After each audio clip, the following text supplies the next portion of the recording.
What happened to Alex today? How would you assess his performance, Christian? He had a tough afternoon. I mean, it was difficult at the start, again, with those issues getting the front tyre or the soft tyre turned on. But he came around the first lap in P11. You think, okay, well, start to get hit temperature and start building up from there. But yeah, he got stuck, in the train, and then his tyres started opening up, a lot of graining. So we pitted him, went on to the mediums. He started to have reasonable pace. He caught up to the back of that group, but then started to wear through the tyres to the point that they had to stop again.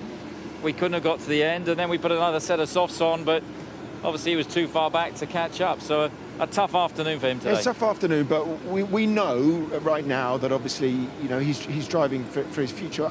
We just had Pierre Gaslys up on the stage here. Obviously, he was the man that replaced him. He's driving incredibly well. I mean, is there an option for you potentially to re-swap, to give Alex a bit of a breathing space like Pierre needed when he was up against Max? And I try think that again? Pierre's doing a great job, and he drove another great race today. Some great moves, and you can see his confidence is there. That AlphaTauri car is an easier car to drive. It was an easier car last year.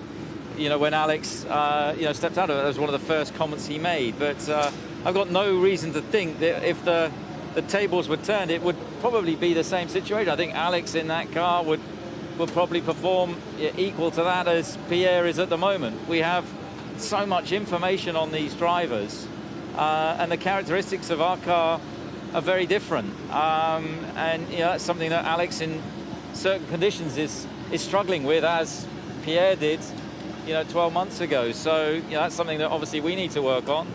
But you can see in difficult conditions the segregation between the drivers, whether it's Leclerc and Seb at the moment, or even Lewis and Valtteri in the race there. You see quite a big offset, and that's obviously again what we've seen today. But if you say your car is difficult to drive, Christian, Max extracts the most out of it. He outperforms I would say the car to an extent. How do you go about getting Alex comfortable, because you can't go a different way if Max is performing?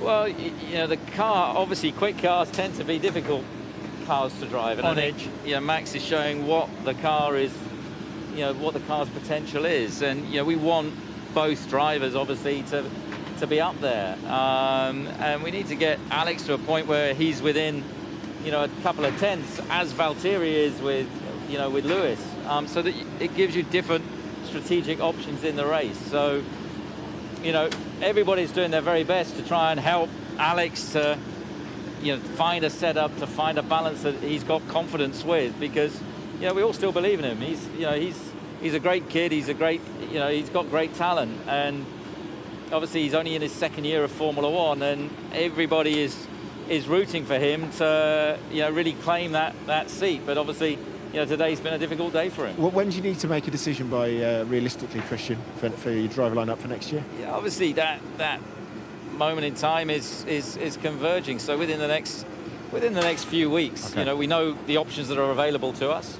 and we want to give Alex every opportunity to find his form and claim that seat. Just a very quick last one on Lewis Hamilton and breaking the record. Yeah. And a phenomenal achievement. Amazing achievement. I mean, wow. I mean, that's about 5 seasons of winning. Yeah. We've seen him win all of those races. Goes down in the record books as the most successful driver of all time now. So hats off to him. Big congratulations. Hats off to our boys as well today. I think they broke the world record again in the pit stops today. I mean, so dominating the pit stops, three stops under 2 seconds. Yeah. So they were on fire as well today. That is fast.